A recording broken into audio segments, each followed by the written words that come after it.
Alpha Omega.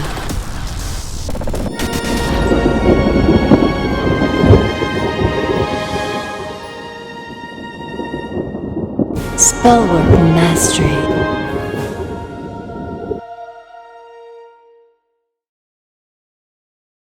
I have a piece of news for you. You're not going to believe this. It's quite shocking, really. You know that you've seen our videos. You know that we provide once a week free magic teaching videos to the public. And we use some of your questions as part of what we do. Also from the Golden Dawn class, we also use some of the footage from there in order to produce these weekly videos. Well, we restream these videos on a bunch of different platforms. Altogether, we've 14 channels right now, I believe. Mm-hmm. So we restream every hour and on the half hour. So it's really easy to find our work. And the thing that really sort of surprises me is the increasing censorship at Facebook. Oh, yeah. It's really starting to get oppressive. It's really, and it's really quite irrational, like an irrational child. I guess they have finally turned on the AI and it's Right. trying to learn now. But check this out. You're not going to run into this if you are just posting on Facebook Mm-hmm.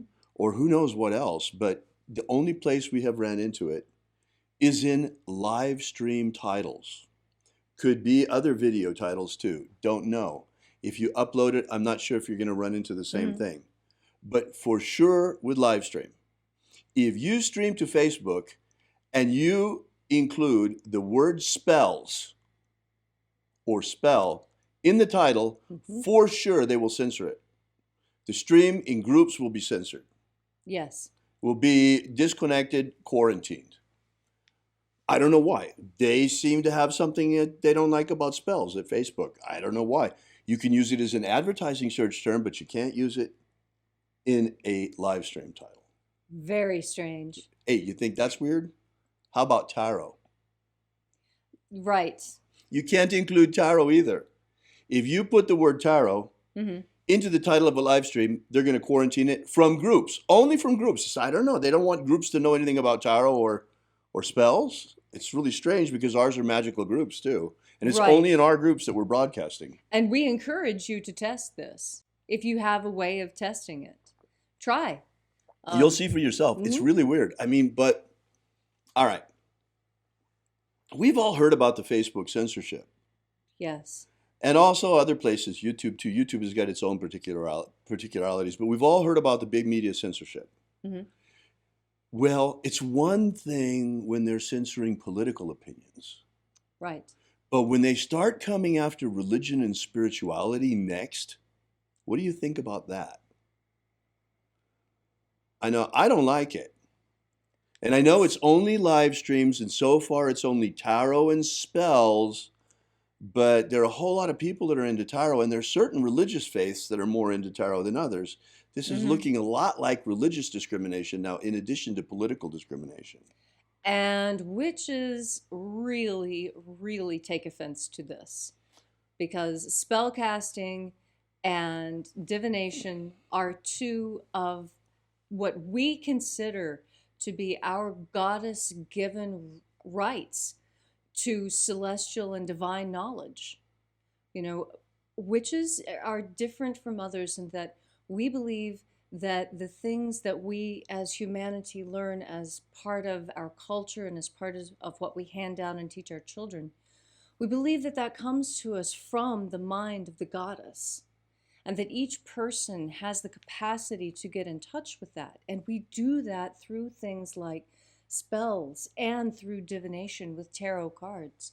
And so the fact that these two words in particular are being harangued by Facebook makes my blood run cold. I can imagine. Because we've seen this sort of thing before, and it does not ever end well. You know, and as a Christian bishop, I don't like it either. I mean, okay, sure, today they're coming after the Wiccans. Are we next as Christians? I don't know what's going to happen. It's not good. I mean, come on. Why are they censoring tarot and spells? It makes no sense at all. No. not any logical sense unless you apply the filter of. They're just applying censorship and trying to get us ready to accept it. It's ridiculous.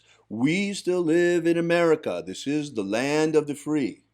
Yes. So far, we have freedom of speech and freedom of religion. And what you must remember is that the rights that you do not exercise will be the first ones taken from you. So if you've never been a person who speaks out against religious persecution before, now is a great time to be inspired by what's happening and make the decision to stand against it. Yeah, this is the time. I mean, we can't accept this. They're getting us used to incremental, more and more creeping totalitarianism. It's boiling the frog. And that's why, we're bringing this to your attention right away. The minute that it starts, it was one thing when they were censoring political opinions. But when they start censoring words having to do with one religious affiliation rather than another, and particularly also as a Christian magician, I'm also very concerned about this because it's targeting the magical community specifically. Yes, and even those Christians who cast spells and who use tarot, and I assure you there are a great number of Christians who do these things and are still keeping within the confines of what they consider to be upright Christianity. Right. I mean, today they're coming after spells. What is it tomorrow? Prayer? If they target spells today, hey, they target prayer in China. Don't kid yourselves, guys. Just because we're not experiencing religious persecution here yet in the United States does not mean that we won't. I mean, big tech is leading the way in censoring religion in China. In China today, if you practice Falun Gong, the old Taoist, a modern version of old Taoist practice, you can be arrested, incarcerated, put into a re-education camp, and even have your organs sold if you're unlucky. Yes. So, I mean, it's not like religious persecution doesn't exist. So here in the United States, Leslie and I are very, very sensitive to these things. So we're sounding the alarm early. It's bad enough that they've been censoring political points of view on big tech, but now they're starting with religion as well. And that's too far. Yeah, it's one step too far. No American should put up with that. We shouldn't put up with it. We shouldn't have to put up with it. Now, I know there are a lot of people out there who think, well, they're private companies. They can do whatever they want. Well, that's not exactly true. Can the telephone company decide, okay, we don't like who you talk to, so you can't have a cell phone? That's because they're public utilities. Then there's another question. There was Marsh versus Alabama was the court case where the Supreme Court decided that freedom of speech is allowed in the public square, even when that's a privately owned public square. All right. Marsh versus Alabama was a case decided by the United States Supreme Court in which it was ruled that a state trespassing statute could not be used to prevent the distribution of religious materials on a town's sidewalk, even though the sidewalk was part of a privately owned company town. The court based its rulings on the provisions of the First Amendment and the 14th Amendment. You see, this was a company town in Alabama. They used to have these company towns. Leslie can tell you all about that. I intend to say a few things about company towns. Go ahead. Okay. Being from West Virginia, I am very well acquainted with the idea of the company town. In fact, my family did work and live in a company town, and that's where I was born, in a place called Welch, West Virginia. Right. The town that I was living in was one of the small, you wouldn't really call it a suburb. It was just, there were little pockets of houses because the valleys are so narrow that there's really genuinely not a lot of places to build houses. And these houses all came prefab on the train. So you have the railroad tracks going through, and then where the railroad tracks are, you have houses, and they would simply lift off these box cars that were trailers and then drop them and hook them in. Sometimes with the bigger houses that the company people owned, because they're workers and then there were the company employees. And they were treated very differently. The company provided everyone with housing if you worked at the mine, Hmm. And if you were just a coal miner, then you got one of the single wide trailers. But if you worked for the company as part of the office or part of the managerial staff, white collar, then you got a double wide set on top of a concrete basement. It was really quite luxurious for the time and for what was happening. But it was all owned by the town. You had a telephone, we had schools, and the grocery store was very much like Walmart is today, except it had a second story, and up in the top was where all the offices were, where they kept track of what everyone owed to the company store, because invariably you would run out of diapers or peaches or milk or bacon or whatever, Right. a new pair of socks. At one point, you could even purchase dynamite at the company store, Oh, wow. which the men needed as part of their work, because in the beginning of coal mining in West Virginia, the men were required to supply their own mule I and get pick. they were considered independent contractors. Yes, Right. they were. Oh. I And worked as an independent contractor tour director for 35 years, so I know exactly how little rights they have. yes, and instead of getting paid in the currency of the United States of America, Right. they were all paid in scrip money, SCRIPT, and it was the coinage issued by the By the individual company. and whatever money you made at the Coretta coal mine could be spent at the Cucumber Company store, Right.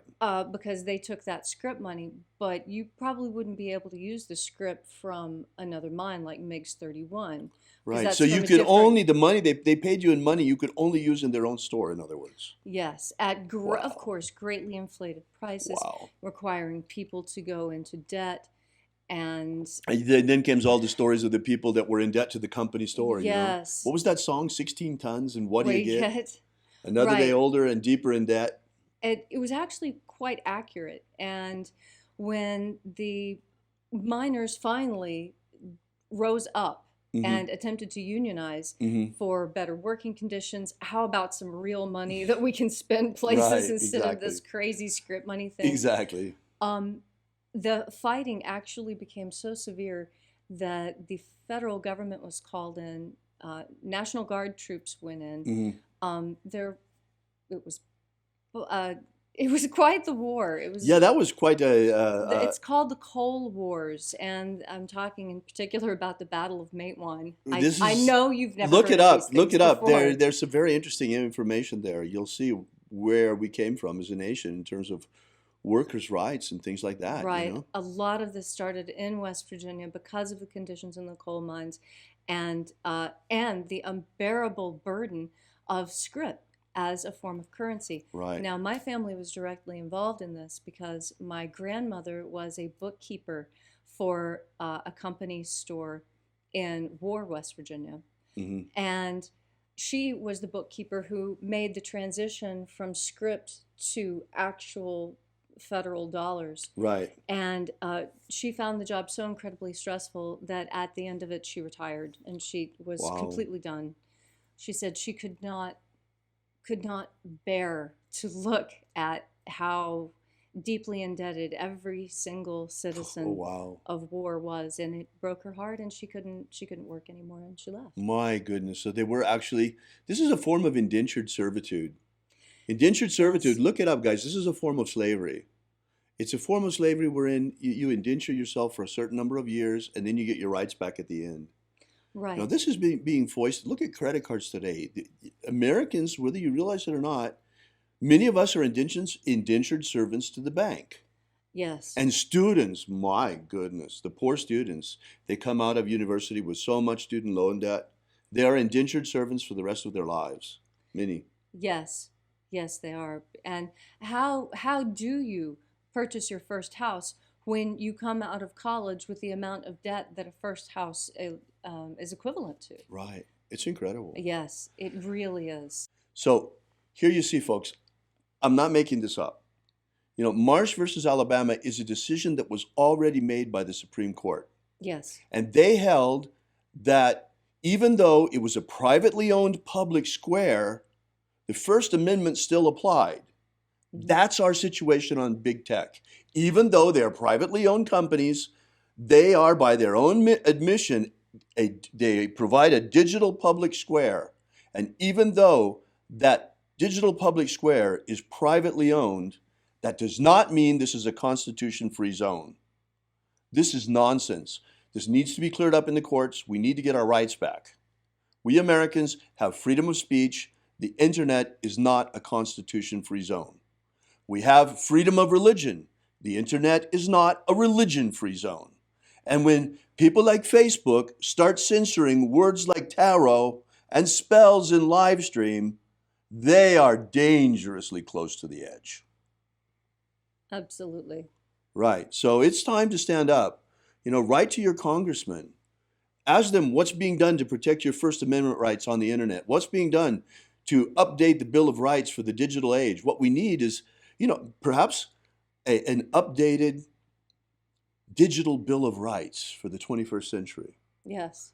So that the Bill of Rights are fully exercised on the internet again. But we really do need to do something about this, because the way this is going, it's not going to end well. Have you ever wanted to gain real magical abilities so you can become the master of your destiny? Do you wish you could get the ancient secret key for free so you can build the life of your dreams? If you've wanted more out of life, to become all that you can be, physically, romantically, financially, spiritually, then you need to take action and get this right now. That's right, and for free, but it won't be available for much longer. So go right now to thescienceofmiracles.com and get started. Achieve the prosperous life you want for yourself. Gain ultimate life mastery.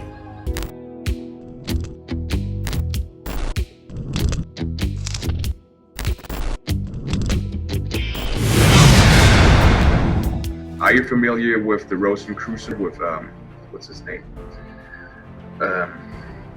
He's popular in the States. He's the president, or the Emperor. Imperator. The president. Emperor. Imperator. From the Golden Dawn. What's his name? Oh. David Griffin holds this position as Emperor. Imperator. David Griffin. David Griffin. David Griffin. David Griffin. David Griffin. Have David Griffin. I saw an email yesterday that he sent out about, there's a magical war going on. The Mage War. Demons of the infernal realm. All of them. There is really a magical war going on. The Mage War. There is a guy called David Griffin who is heading all these magicians. David Griffin is S.L. McGregor Mather's present successor. David Griffin. David Griffin. David Griffin. David Griffin. I'm Golden Dawn Imperator David Griffin. David Griffin. David Griffin. David Griffin. David Griffin. Now David Griffin. There's a magical war going on. So there is really a magical war going on.